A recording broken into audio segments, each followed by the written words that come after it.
What is going on, guys? Welcome back to the channel. As you can see in front of me, we have the beautiful iniBuilds A300 freighter variant that we are going to do a quick overview and feature list on today's video, just kind of showing you what this airplane comes with, what to look forward to, because I am telling you right now, I am completely blown away with iniBuilds and what they have done with this airplane. I think this is probably one of the best, if not the best, airliner releases we have had in Xplane 11. As you can see here, the cargo loading is underway. This is all coming with the aircraft. This is nothing that I did extra. This is all configured from the EFB. So enough talking about it. I really just want you guys to see some of the cool features that you can look forward to when this aircraft comes to your hangar.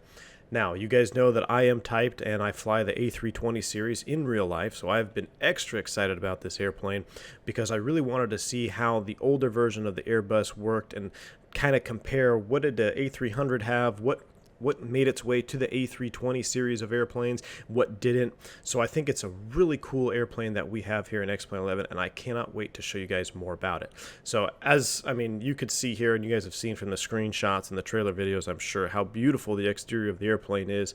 So we won't spend too much time googling around the outside, but let's hop into the cockpit. And this is where, if you thought the outside was good, check out this cockpit, guys. It is absolutely fantastic. Look at the texturing work. And I'm not running a super PC either. I'm running a 1070 graphics card, and the texturing and the way everything looks is just absolutely fantastic. The coloring, it's really, really nice. Before we get too much further, I want to show you guys one of the most intuitive EFBs I've come across in Xplane.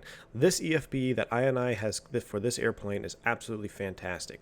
Let me show you a couple features about it and what you can look forward to. So under the ground operations section of the EFB, very nicely laid out. You got a load manager, load sheet, ground services, and exits. So I came here to ground services. I just went ahead and put everything on except the pushback truck. You can see here the exits, very easy to manipulate the exits. I have them all open right now. You can see the red and you can see their position on the aircraft itself. Now, the load sheet, you can do all your perf and takeoff and all that stuff here from the load sheet. You can send it to the, it's absolutely incredible what they have done here with this EFB. The load manager, this is where you can load up your fuel, your cargo, and things like that. So it's really nicely laid out. What I do want to do is go ahead and get the aircraft onto some ground power. So I'm not going to do a full tutorial today. I'm just going to go ahead and get the aircraft on a ground state here so we can look at some more features of this airplane. 3 batteries as opposed to the narrow body 2 battery system. Alright, so now that we have our batteries on, we'll go ahead and connect our external power. I have it external power connected from the outside. Let's go ahead and activate external power, and the cockpit comes to life. The internal sounds of this is absolutely fantastic as well. The ambient sounds, the switch sounds were really, really nicely done. We can see here on our warning panel we've got all of our doors open. Unlike the Airbus where you had the manipulator up here, they've got it down here a little bit further. So we can just go ahead and clear those out. You can see we got a couple of faults there. So this is, right away I can see, where Airbus made their changes. They put the manipulation up here in our modern day airplanes, but it's still kind of, that's what I think is going to make this airplane so fun and so cool to explore with you guys. We can really see what Airbus changed and what made it to the modern airplanes and what was left behind. So we've cleared out our basic cautions there. Let's go ahead and just do a quick loading here of the airplane. Let's go ahead and go to ground operations, load manager, and I'm going to show you how easy it is to manipulate this. So let's just go ahead and say we want, I don't know, what is this, 31, that's a lot of fuel. We'll say we want 30,000 pounds of fuel. And you can toggle between pounds and kilograms. You guys know that I've been super excited about getting pounds in the A300. I know none of our other Airbuses in Xplane have the ability to switch back and forth between pounds and kilograms, so this is really nice to have. Let's go ahead and 30,000 pounds. You can change what tanks you want it in. You can see your standard tank will load up here. We'll go ahead and hit load fuel, and then we'll go to the next page. This is where we begin loading our cargo. You can do your total weight here, and you can slide individual areas. We'll go ahead and just hit load. Next page, look at this. It begins computing all of your load sheet data for you, so you don't even have to toggle back and forth, just next, next, next, and it very systematically brings you through the pages that you need to go through. So we could see our configuration, CG, max takeoff, zero fuel weight, payload weight.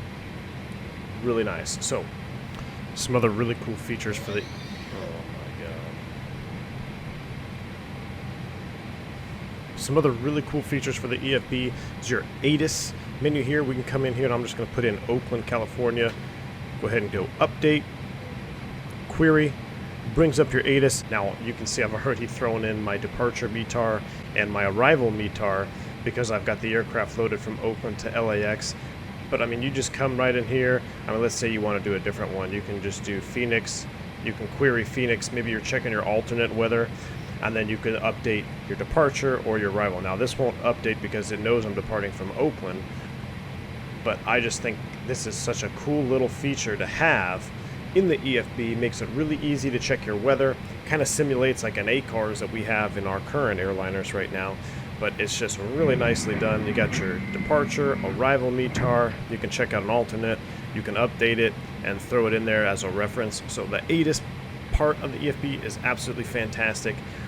Of course, you have a checklist. I mean, this checklist it's pretty basic, but it is exactly what you need.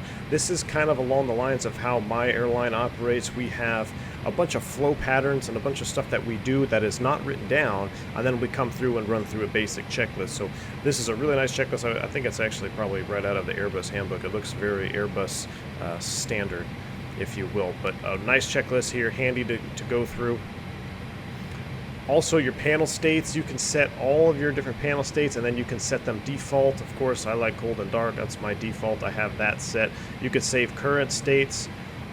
Really nicely to manage that here. And then, of course, you got a bunch of other settings here. You've got your units, pounds to kilograms, alignment time, linked your standard altimeters, your flight directors, which I have as on because when you're flying single pilot, it's always nice to just have those link across and not have to make an extra step for yourself. I have the same thing there for my barometers. EFB active indication, that shows the active blue border when entering active unit. I have that off. You guys may want it on. Nose wheel steering I've got set to yaw right now. You can also reset brake temps in case you ball up your landing and you burn up the brakes. Thrust acceleration, reduction altitudes. You can have your RAS system on or off. I have mine off. I know in Europe you guys say that it's almost mandatory for you guys to have an RAS system. Here in the States we don't use those hardly at all.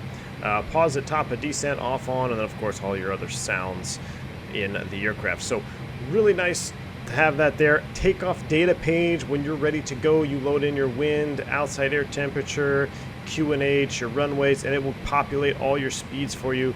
It's absolutely fantastic. I love this EFB. I think it is probably the best EFB I have used in Xplane thus far.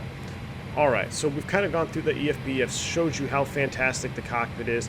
Let's go ahead and do a little cabin tour as we go out here. Now, of course, you've got a cockpit door that does work, so really nice. Let's hop into the cabin, shall we? Alright, as we come right back here, we've got a lavatory. Should we check, see if there's a toilet? This is the first time I've done the cabin tour. Look at that. Lo and behold, there is a toilet. Wow. How many toilets, how many lavatories have we checked? I think we found one toilet, and that was on the Concorde on the Euro send-off. That was absolutely fantastic when we had that supersonic Mach 2 flush. But got your lavatory here, nicely modeled. Looks like you have a little coat closet here, maybe for crew bags or something. Looks like the loading has pretty much completed.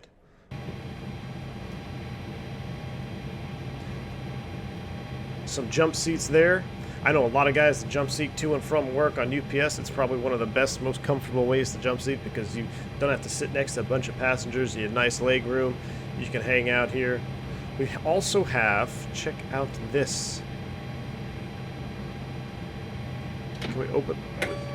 We can open the cargo door from here. There it is, opening. I can hold it open. Wow, look at that.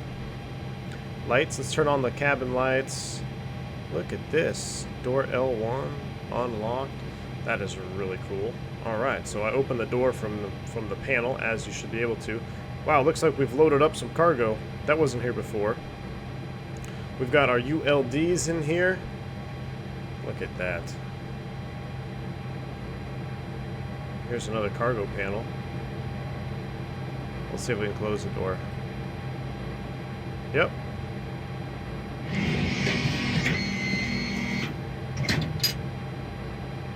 Wow, look at that. That is really cool. Locked and loaded here. I believe it's latched. All right. I mean, the attention to detail on this airplane is pretty incredible. So you could see there for a freighter variant, I mean, they really paid attention to detail on all aspects of this airplane. I can't wait to start flying it with you guys, and when we get back to streaming, I'll definitely be streaming it. I'll probably do a separate video here for you, just a quick how to go from cold and dark to up and running. I know a lot of you guys just want to get in and fly it, and I won't do a full-blown tutorial because I myself am still learning the actual procedures of the A300, but I am definitely going to release a quick start tutorial, if you will, from cold and dark, how to get up and running in the A300. So I hope you guys are just as excited as I am for this airplane.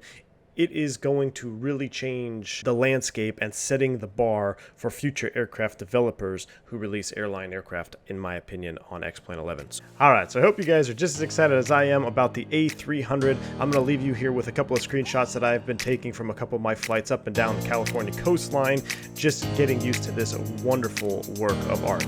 Until next time, guys, you stay safe, stay healthy. I'm V1. See ya.